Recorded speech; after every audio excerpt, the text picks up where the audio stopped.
Então, vamos hoje também estudar sobre a saúde, né? Então, a gente já está vendo que a Seguridade Social é composta de saúde, assistência e previdência. Na saúde, a gente vai ver que ela está disposta, com algumas alterações até na própria Constituição, nos dispositivos dos artigos 196 a 200, a Lei 8.689 extinguiu o INAMPS, né? E hoje nós temos o INSS, a 8.080/90, ela disciplina a saúde e mais propriamente o SUS, né? A Lei 13.097 de 2015 traz algumas alterações também. O que dispõe o artigo 196 da Constituição, que todos nós já sabemos? Que a saúde é um direito de todos e dever do Estado, garantir e deve ser garantida mediante políticas de prevenção de riscos e de recuperação da saúde, né? Ela foi organizada sob a forma de um sistema único, que é o SUS, ela é gratuita e o acesso é universal e igualitário, como coloquei logo no início das aulas. A 8.080 são normas gerais da União, tá? Então, são normas gerais que são aplicadas a todos os entes da federação, certo?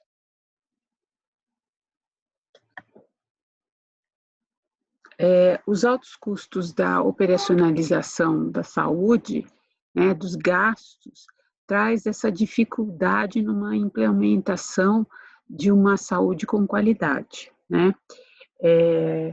Isso tem que ser sempre modificado com o desenvolvimento do país, né?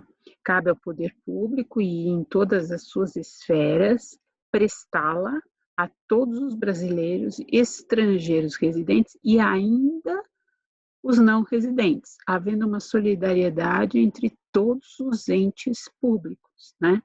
Então, vocês vejam aquele princípio da solidariedade repercutindo em todos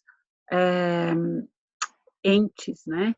Então, quando a gente fala em princípios constitucionais e princípios que a gente interpreta da Constituição, nós observamos que acaba sendo plenamente aplicado. Bom, a definição de saúde, a gente pode observar que também ela teve como parâmetro para a Constituição 8.080, no preâmbulo da Constituição da Organização Mundial de Saúde. Então, saúde é um estado de completo estar físico, mental e social, e não apenas a ausência de doenças. O artigo 4º também da 8.080, ele coloca que o conjunto de ações e serviços de saúde prestados por órgãos e instituições públicas federais, estaduais e municipais da administração direta e indireta e das fundações mantidas pelo poder público constitui aquilo que a gente falou desde o início, um sistema único de saúde, tá? O funcionamento do SUS, Sistema Único de Saúde. Então, o próprio artigo 198 da Constituição, ele já coloca, né, que as ações vão ser, as ações e serviços de saúde integram uma rede regionalizada e hierarquizada e constituem um sistema único, aquilo que a gente viu logo no começo, organizado de acordo com várias diretrizes, mas aqui o que importa é a descentralização com direção única em cada esfera de governo. Então, o SUS, ele existe tanto no âmbito federal, estadual, municipal, mas todo ele é regido pelo federal, tá? Mas vai ter essa descentralização para cada um poder desenvolver conforme os seus importes, né? Conforme as suas receitas, né?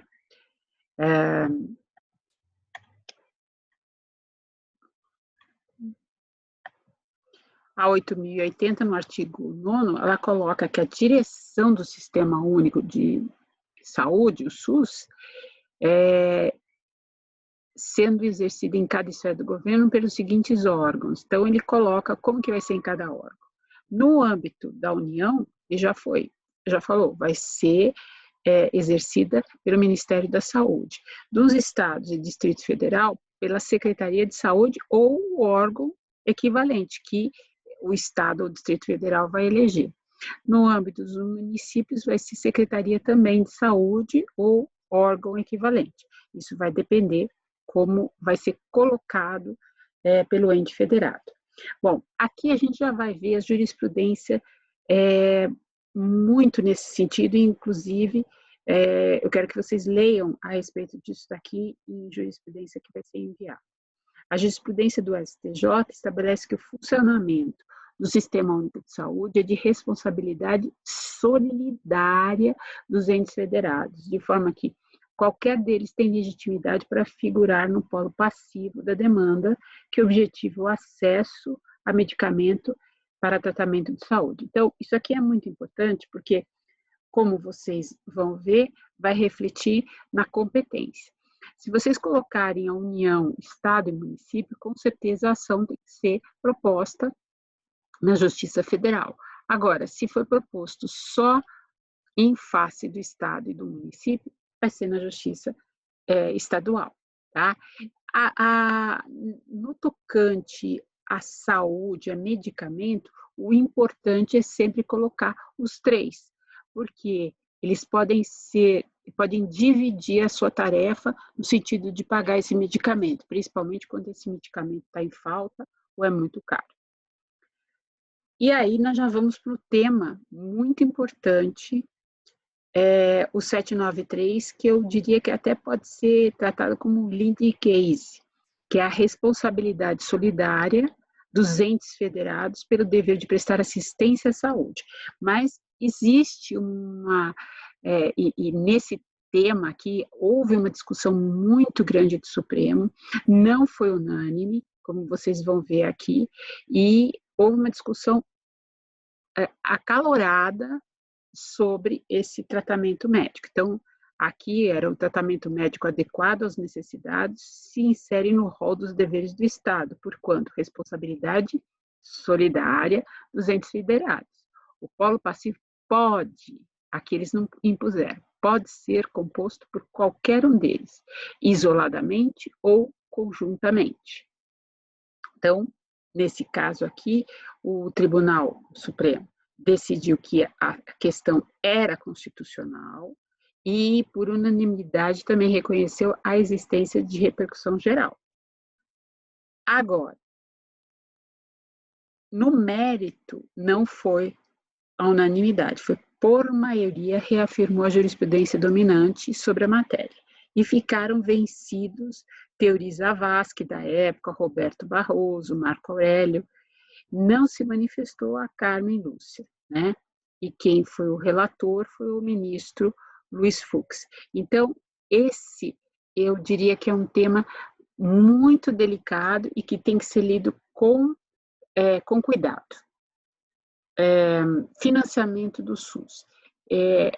Isso daqui é outra coisa muito importante, porque ele precisa ter aquela chancela que a gente viu nas outras aulas, de ter da onde vem a fonte de custeio, né?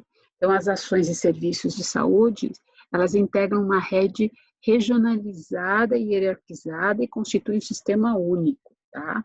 No caso da União, a receita corrente líquida do respectivo exercício financeiro não pode ser inferior a 15%. Então, isso aqui até foi uma mudança da emenda, em 2015, da emenda 86, que alterou isso. Então, a União ela tem que colocar uma receita, ela tem que aplicar 15% daquilo que ela arrecada, tá?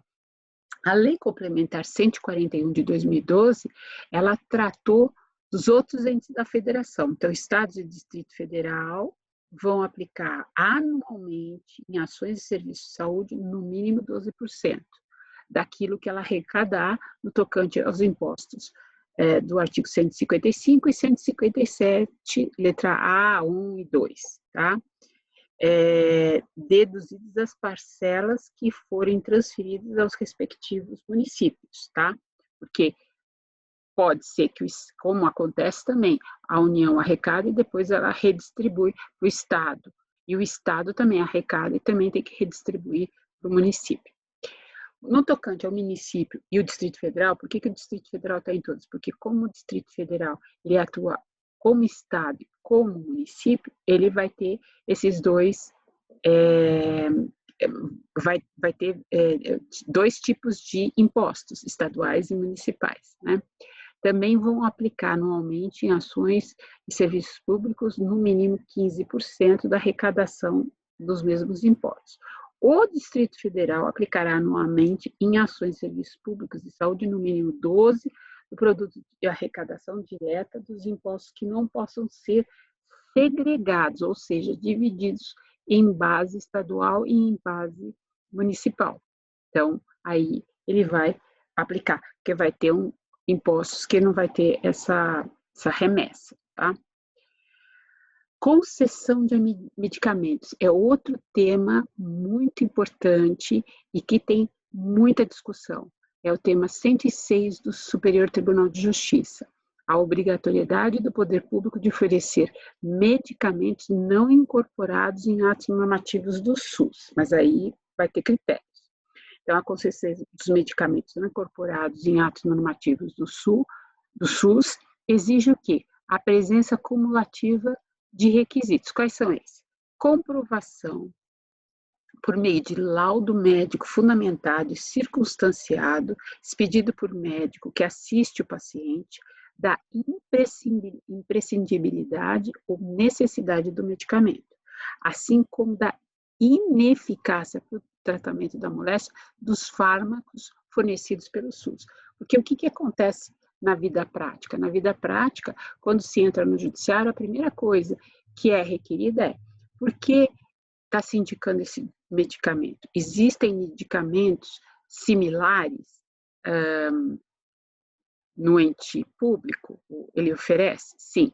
Aí a parte fala assim, mas é muito dolorido ou não faz efeito. Se não faz efeito, se não tem, então tem que ter uma documentação nesse sentido, tem que ter uma apreciação do médico nesse sentido, que ele é totalmente ineficaz. E esse é eficaz. E outra coisa, a incapacidade financeira de arcar com o custo do medicamento prescrito. Existência de registro do medicamento na Anvisa. Se não tiver registro na Anvisa, não pode ser utilizado, né? Observados os usos autorizados pela Anvisa. Então, o que acontece? Muitas vezes pede-se um remédio, um medicamento que não está autorizado pela Anvisa. Então, esse é um problema. Agora, muitas vezes já existe um estudo da Anvisa sobre esse medicamento. Então, a pessoa se inscreve e aí o próprio Ministério da Saúde providencia alguma coisa nesse sentido, tá? Então, tem que tomar cuidado com isso. A concessão de medicamentos, tema 106. Esse é o mesmo? Mesmo. Tá. Na realidade, a tese definida nesse acórdão que eu acabei de falar foi feita nos embargos, né? Foi definida em embargos de declaração publicada em 2018, então é mais ou menos recente, né? E essa decisão foi no recurso especial de 26 de abril de 2017, relator o Benedito Gonçalves. Ele acabou atuando e atua em questões de saúde, né?